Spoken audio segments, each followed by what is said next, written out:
options are few. I'm trying to pray.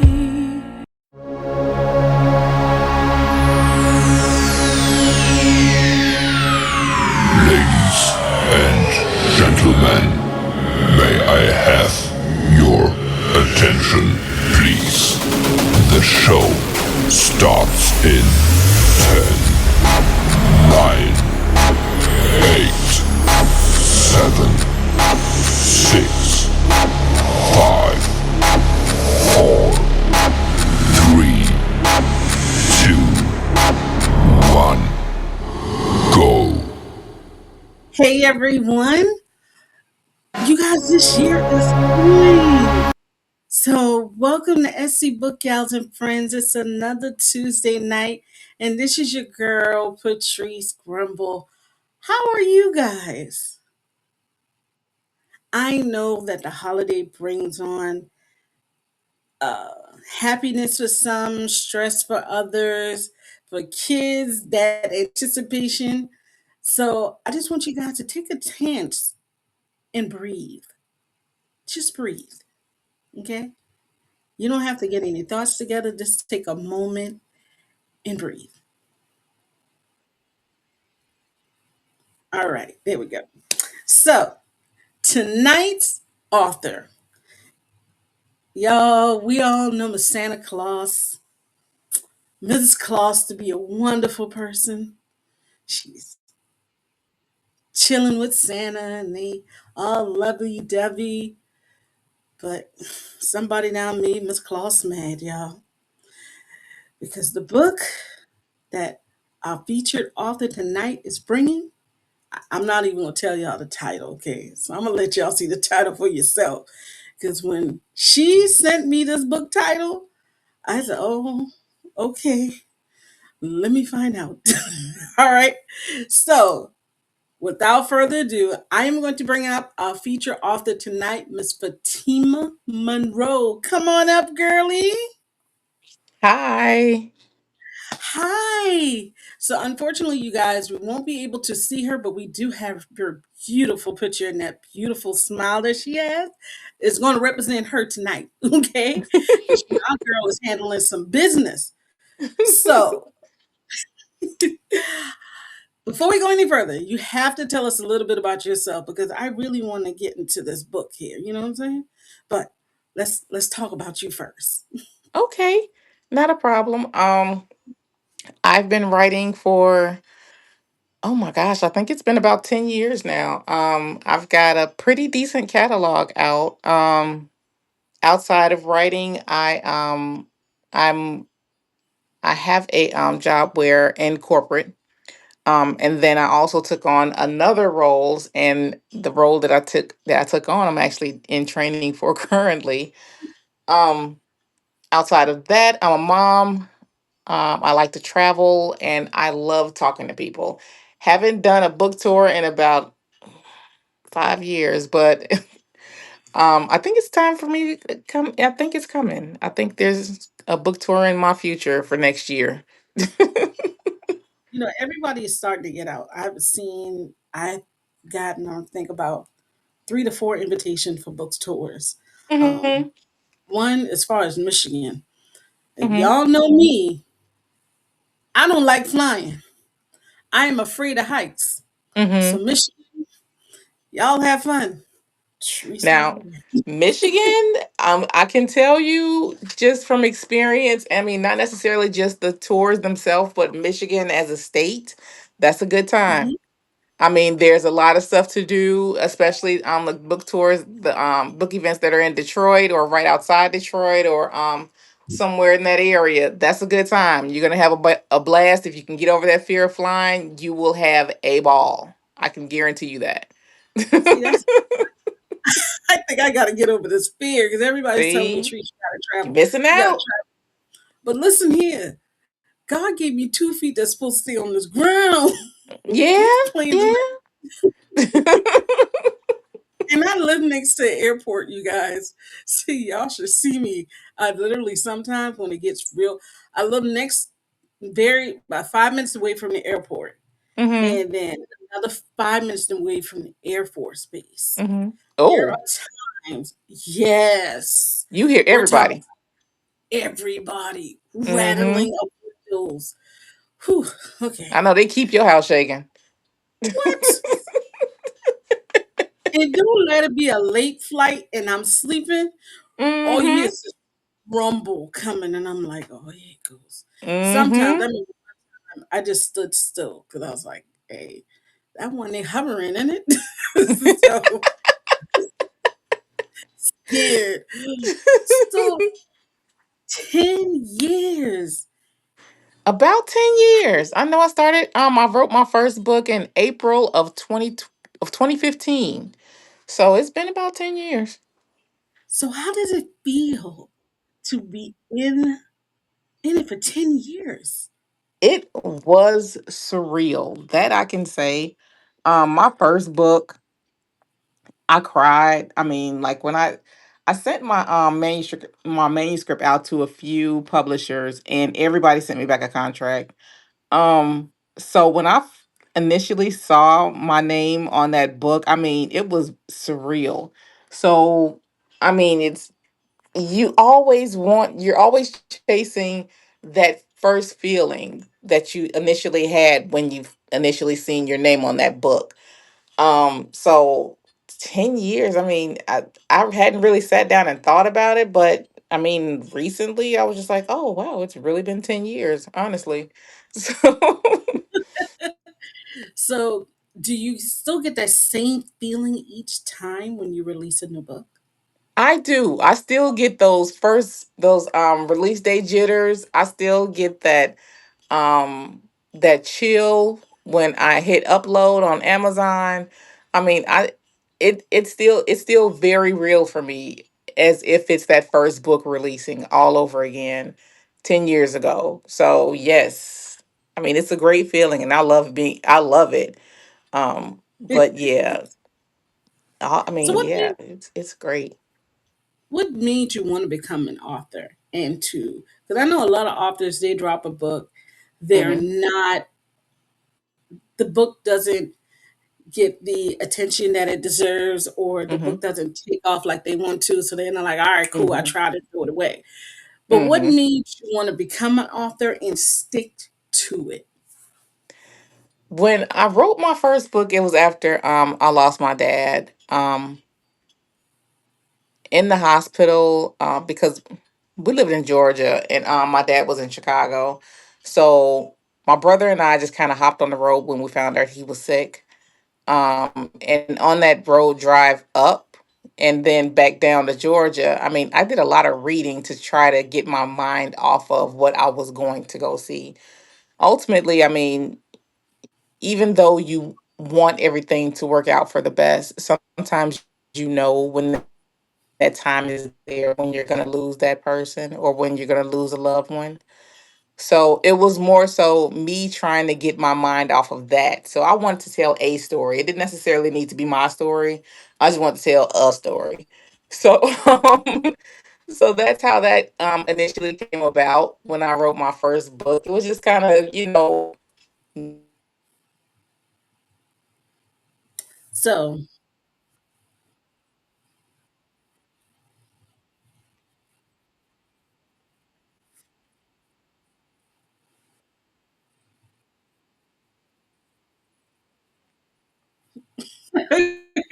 well, 10 years, somebody's loving it. And I've seen your name several times on my Facebook, TikTok, and what's the other one? Instagram. So I was like, okay, okay. This book, I have the cover up. Patrice, I'm sorry, I can't hear you. Can you hear me now? I think when she dropped, we were having a little technical difficulties. So, Okay, I see you're talking, but I can't hear you. I'm sorry. okay. Yeah, that's what I'm about to. I'm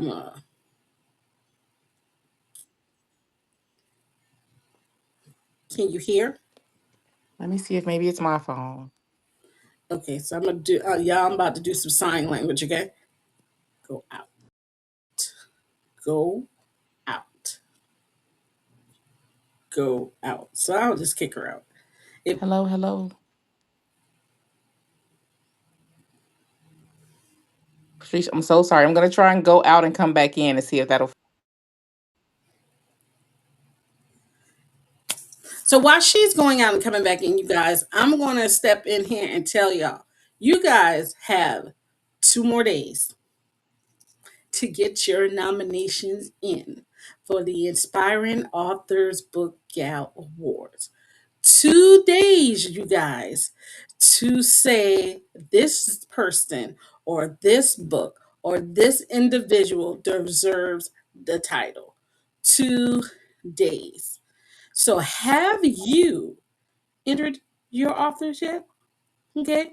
So we have podcasts, author of the year, male author of the year, children's book, paranormal, erotica, nonfiction, poetry. We have all these awards. So remember, you have until Christmas night, midnight, to get your nominations in.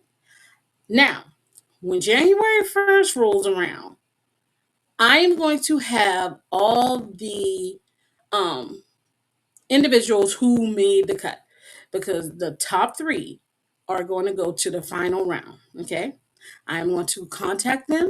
I am going to tell them that they have been nominated. So you might see them popping up all over the place. I hope the person that you nominate become one of the finalists. And then on my very first show for season 4, we are going to announce the winners. Season 4. It is so crazy saying that, you guys, because I still remember my first show that was about 15, 20 minutes, and I held my breath. And if you told me that day that I would be here for season 4, I would have said you're a liar because I couldn't see myself doing that.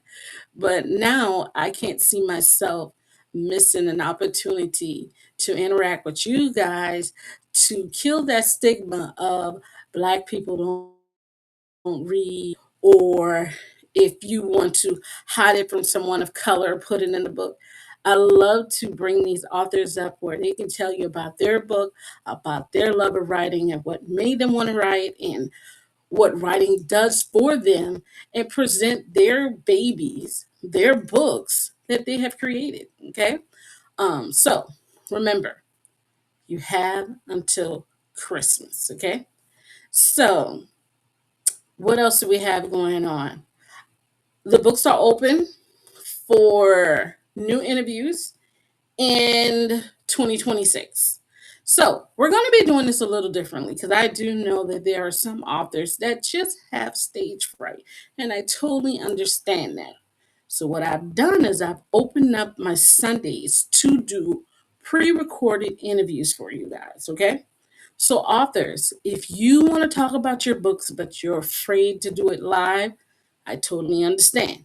We can do a pre-recorded interview or we can do a blog interview, okay?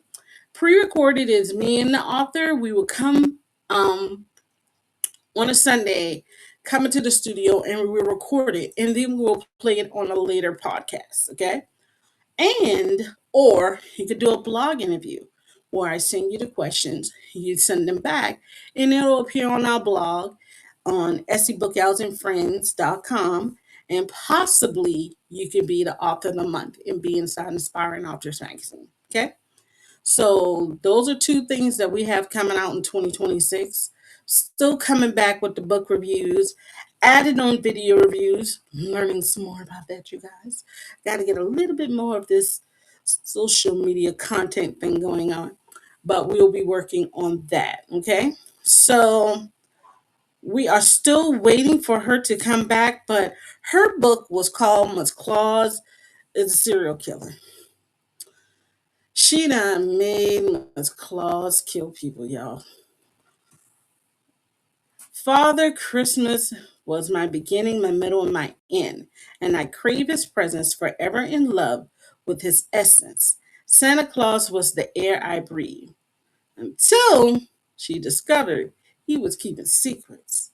Secrets that broke my heart from time to time. Yet, when I said to death do us apart, you guys, she meant that. So the tagline for her book is "We never said those death when we took our vows." So that's strong. I mean, everybody when they do their vows, they say till death do us apart. But do we truly mean till death do us apart? I really think that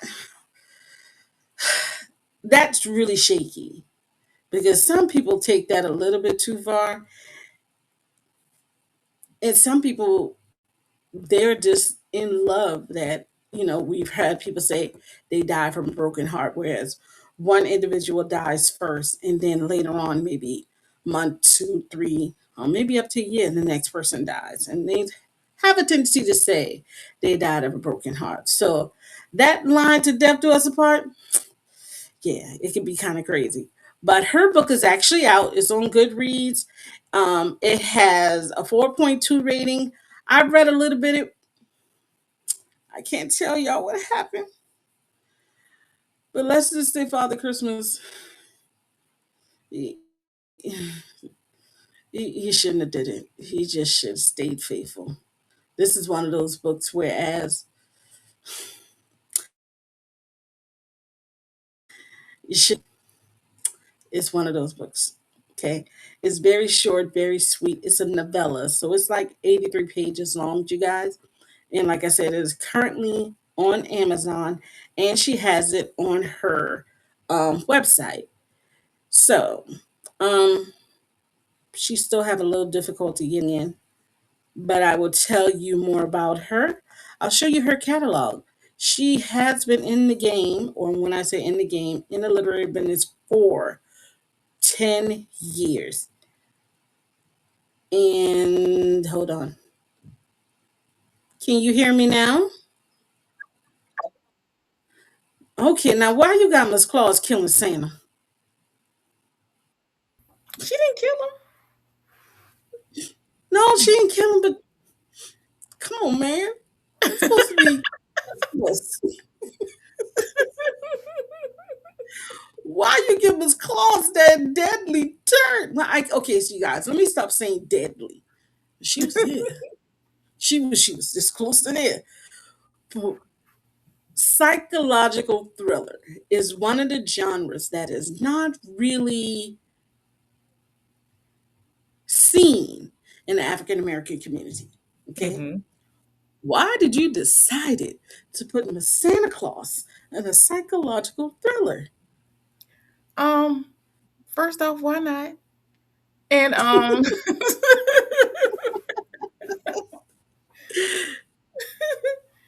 and second, because it hadn't been done. Everybody sees Mrs. Claus as, happy go lucky. We all love Mrs. Claus. She's baking cookies, she's tending to the elves. Um Nobody sees her as behind bars serving quadruple life. So Listen, all I can say is, wow. Like, I got okay, I can't go that far. I'll come back to that part. okay. Because when I say that, you're gonna be like, what in the world? So you took the the beautiful, sweet image of Mrs. Claus Hmm. and you made her to, man, I'll go ahead and say it. The chick from Acrimony. I mean, she's still sweet. How? She's still Like, sweet. So okay, for instance, in the book, um, she there was characters where you can tell that she showed empathy to in a way. Um, she loved her some Rudolph. Rudolph always went with her whenever she went out in the world.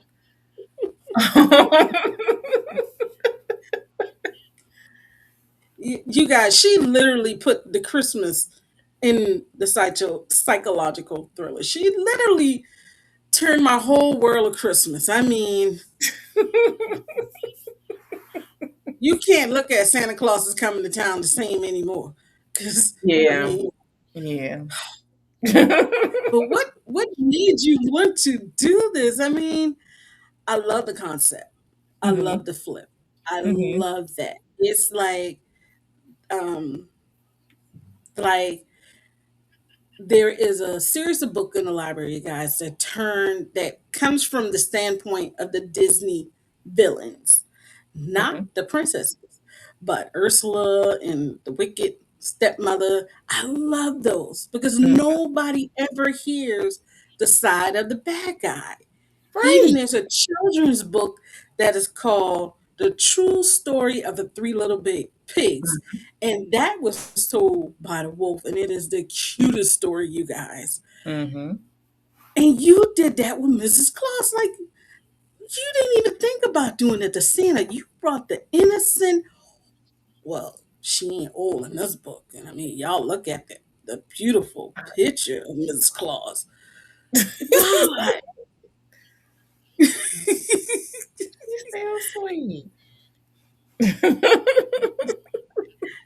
The cover is so it's beautiful, it's innocent, but then it's just that cursive handwriting, serial killer. That's enough to make somebody stop and be like, hold up. And that's what it did to me, you guys. When she sent it to me, this me, what the devil? Does this say Mrs. Claus is a serial killer? And that's why I said, what the, and I bet you were giggling when I sent that back because I was like, I can't believe this. But back I to my just bust question. out laughing. What made you want to use Mrs. Claus and not Santa Claus? Every so when you think about Christmas horror, right? It's always the deranged killer that's dressed up as Santa Claus, right? It's always the guy that knocks on the door. He's got the axe, he's got the dirty Santa Claus suit with the bloody axe, and he's ready to kill somebody. You don't think about Mrs. Claus in that way. I mean, you don't think about Mrs. Claus behind bars, Mrs. Claus and sectioned off in her own section of the prison, below, where, because so that way she's not harming the prisoners because she has a mean streak. You don't think about that. So since you don't think about it, it's easier for you to be able to tell that story because that's not the Claus that you know. It's everybody knows Santa Claus, and Santa Claus is capable of doing this, and Santa Claus is capable of doing that. It's never Mrs. Claus. It's always Mrs. Claus is innocent. She's up at the North Pole, and she's baking cookies, and she's making sure that the elves are okay. She's waiting for Santa to show back up. What if she's not? What if she's the scorned woman? How would she react to that? And that's kind of where that whole concept came from. Was Mrs. Claus is the scorned woman. How does she react for being the scorned woman? And she's been very sheltered at the North Pole for the majority of her life. And even the interactions in the grocery store. I mean, it's regular interactions in the grocery store, but you got to realize that they're still at the North Pole. You know, um, so just being able to just kind of tell it from her side of the story, where she's in the store and she's overhearing people talking about this older gentleman um who's he's debonair, and at the same time he's like the catch of the North Pole, and it's actually Santa Claus. It's so it's kind of lighthearted, but then it goes dark, but then she has lighthearted moments with Saint Valentine too. So I mean, that's I kind of where I wasn't was telling going them with all that. it. I didn't. I didn't want to tell them all that. I was trying to save that for the review. I was trying to I was trying to I'm trying to not go too deep into it, because I mean there's other it's layered. I can put it that way. It is. It is, you guys. And like I say, this is one of those great novellas. Whereas one night you just sitting in your bed and you just want to get something to read. I'm telling you, this is 83 pages worth, and when you close that last page, this is what you're going to say. What the devil? I did not just read this. And you should see me shaking my head like, did she really did that? Man, I can't never look at Santa Claus is coming to town. Because I'm going to look at Miss Claus and I'm going to think you crazy. you know? And it's funny because I've had a lot of people that are saying that, inboxed me, um, or messaged me on TikTok, and they're just like, "What did you do to Mrs. Claus?" And I'm just like, "Nothing." You know, it was in a lot. Even when in some of my reviews, it's like, "WTF did I just read?" Mrs. Claus, I'll never look at her the same. But I mean, it can happen.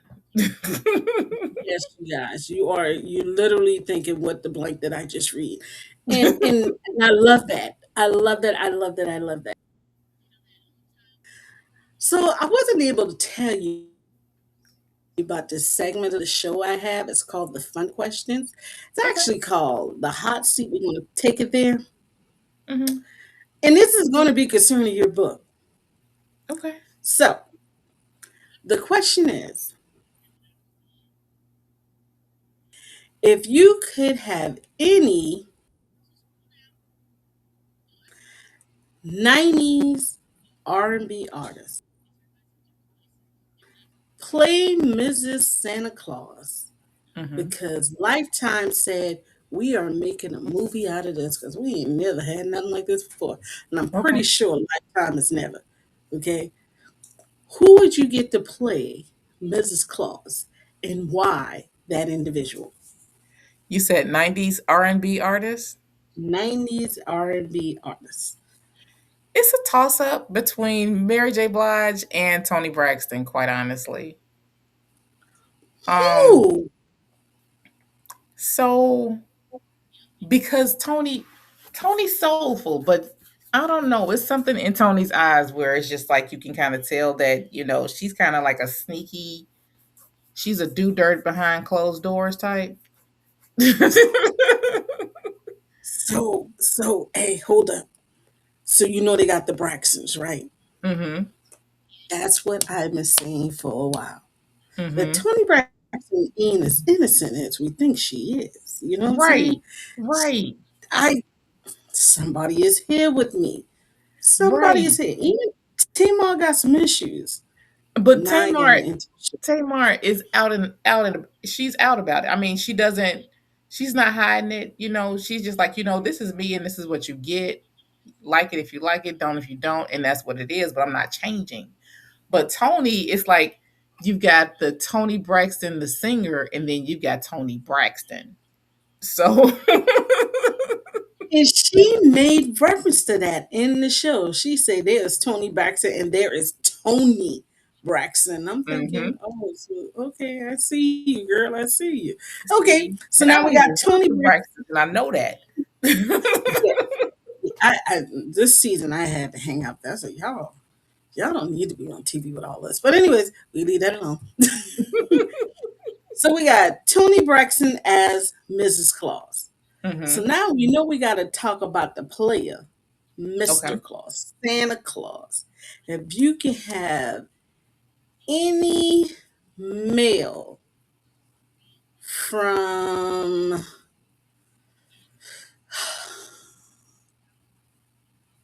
80s, one of them smooth gentlemen, Oh, who would play Mr. Claus? And why did you choose that individual?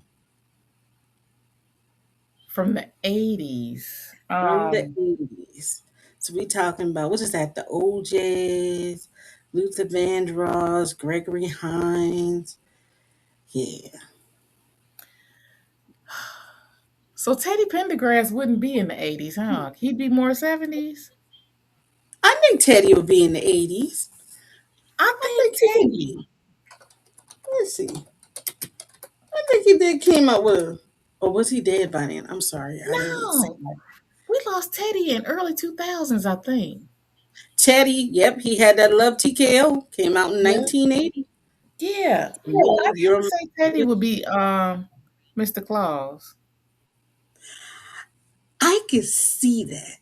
If you guys actually look at the pictures of Teddy Pendergrass, he looks smooth. He Real looks like he would smooth. have one coming in the door and one leaving out the back door, and they will Yes. see each Yeah. other and be like, "All right, it's all good." You know, he looks that Yes. smooth. I saw I want to say it was an unsung of with Teddy Pendergrass, and I was just like, I didn't know Teddy was doing all that. And Santa Claus Yes. was the same way in this book. You just like, I ain't know Santa was doing all that. you know, so, People gonna be like, "What is this? Where could we find it?" We gonna tell y'all in a minute where you can get it from. Okay, so we got Tony Braxton hmm and Teddy Pendergrass. But Lifetime, you need a director. What author would you give the privilege of directing this movie, and why that author? to direct the movie. Mhm. So let me rephrase that a different way. Mhm. What author would you like to collaborate with, and why? And I'm just thinking, collab authors because I've been doing a lot of reading. Hmm. Um, so I'm trying to think of books that I've read recently because it's some books that I've read recently that I'm just like, you know what? I'd love to do a book with this person. Give me 1 second. Let me pull up my Kindle really quick. Oh, she got to pull it up. Definitely Octavia Grant because she is basically the modern day queen of black horror, in my opinion. Um, let's see, but Octavia would, I don't know. I think that she Octavia would take Mrs. Claus that next step past normal. And I mean, not to say that she's normal in this breeding, but I think that she would take Mrs. Claus to a place that Mrs. Claus would never think to go. I Or think will I be can say able, that. or will be able to come back from. And she wouldn't be able to come back from. Because I think that the way that the book ended, I think that she can come back from that place, but it's kind of like, don't cross me again because So you know that's how what I'm it's going. capable of. That's how I was going to. Are you going to do a part two? I'm working on a part two. Last year, I promised everyone that I would put out a part two to the book. Unfortunately, life got to lifing, so I ended up taking some time off from writing, but I do have half of it done. It's just more so a part me getting to the second half of it and getting it wrapped up. But we got some newbies that popped in, but they kind of, I can say this: a few people that y'all asked about at the end of this book made an appearance in the second book. I can say that. Oh, okay. I'm not. I'm not. I'm going to keep it in. I'm going to keep it in. So, Lifetime said we loved it. hmm We got this on rotation because people are going and they streaming it. hmm Now we want to do a biopic about you. We Okay. want to give you a chance to tell your story on hmm becoming an author and turning this into a movie. We want to hear from you. Okay. What modern day actress would you give the honor of being you, and why? Modern day actress. I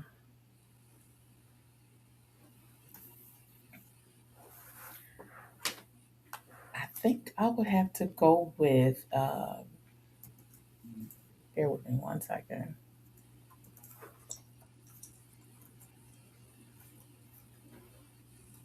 You know, I've never really thought about that, quite honestly. Ooh. A lot of people Because don't think that somebody actually playing them in the biopic. A lot of people don't. I've never thought about it from that perspective. That's something I would really have to give thought to. Well, I do have another question for you.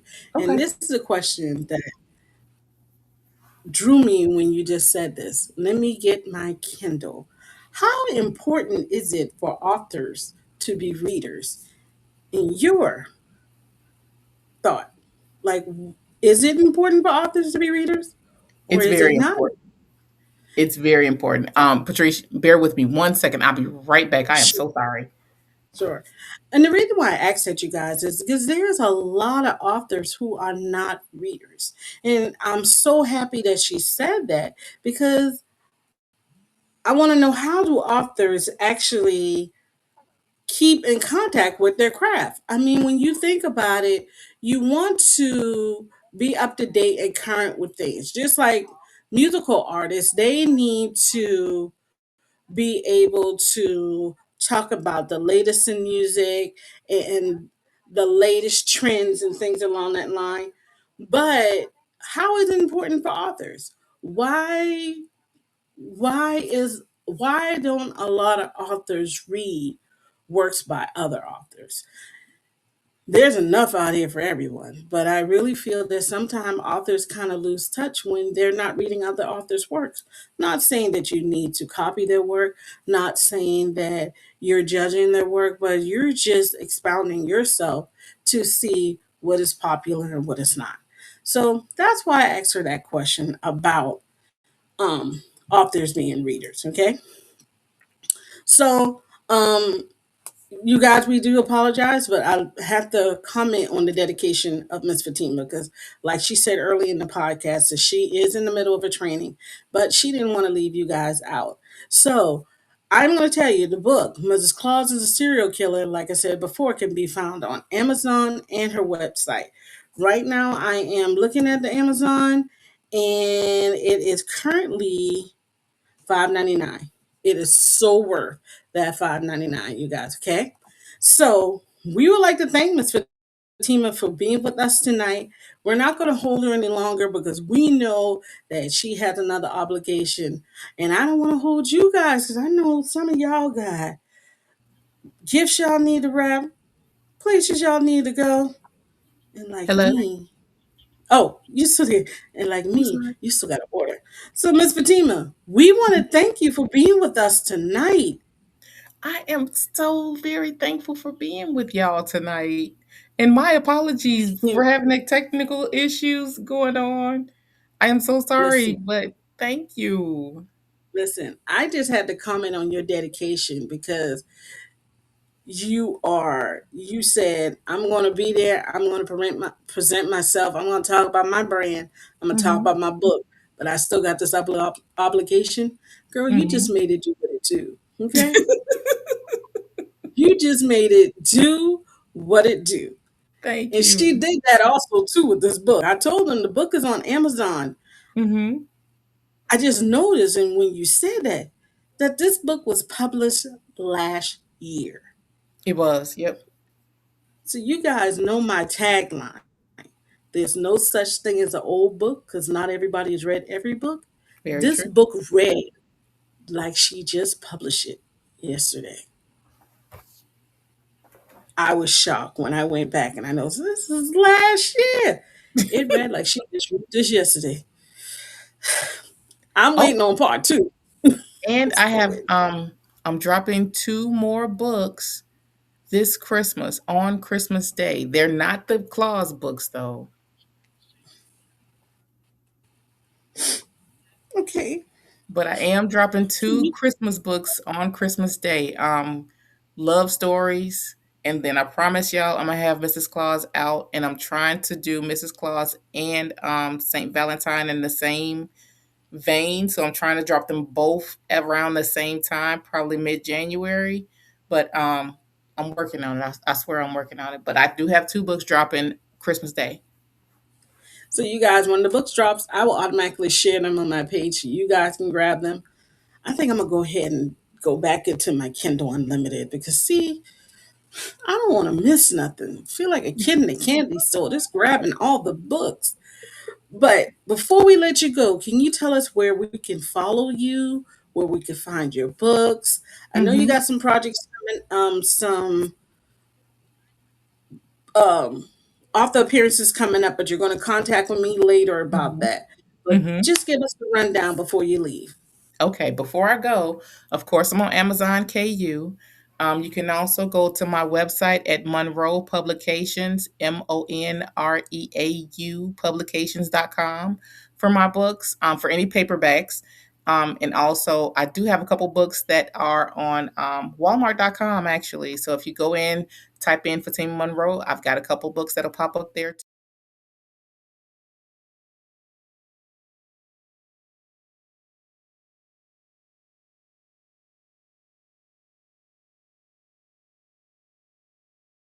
I'm back rather. Well, of course, we're going to support you. And you guys, I thank you guys for being here on another Tuesday night. Merry Christmas, Kwanzaa, Hanukkah, whatever you celebrate. Just enjoy it with your families. And you know what? Check on others. Yes, And the please. reason why I say that is because lately, where I live at, we've been having people that have just decided that they can't no longer go on. Okay. Mm-hmm. Mm-hmm. And one day last week, there was a guy that was on the bridge. Oh my God. Before then, we had people that were jumping off of overpasses. Oh my gosh. Please, people, understand and know that there is someone out there that loves you, that is concerned, and that prays for you. One thing that I have always done when I say my prayers, I say, God, please look over anybody that knows a letter in my name. And because my name has the letter A, everybody knows it. Mm-hmm. So take a chance. Step outside of your comfort zone. Maybe go tell your neighbor, knock on the door. Hey, Merry Christmas. Thank you for being my neighbor. Just let's start to look out for one another and bring empathy and compassion back in. Okay? And if I may say Please really quick, go please ahead. check on the elderly because there are a lot of elderly people that have lost all of their family and they're the only people that are out here. Please check on any elderly person that you know. If you can take them some food, maybe take them some tissue, sit with them for maybe about 30 minutes and just talk because they love to talk. Please check on the elderly. These are our elders, and we just want to make sure that they're still okay. Yes, we know the holidays is about family and getting the gifts, but every time it doesn't have to be the gift of a physical gift. It can be the gift of hello, a gift Mhm. of I'm concerned, a gift of I hear you. Mhm. Okay? Empathy, compassion, 2026. Guess what? We all in this together. Despite what you may think, we Yep. are all in this together. Yep. So you guys, another Tuesday night in the book. Miss Fatima, we thank you for being here. Remember, there's no such thing as an old book because not everybody has read every book. Happy holidays, everyone. See you next Tuesday. All right. Bye. Happy holidays. Thank you. You're welcome.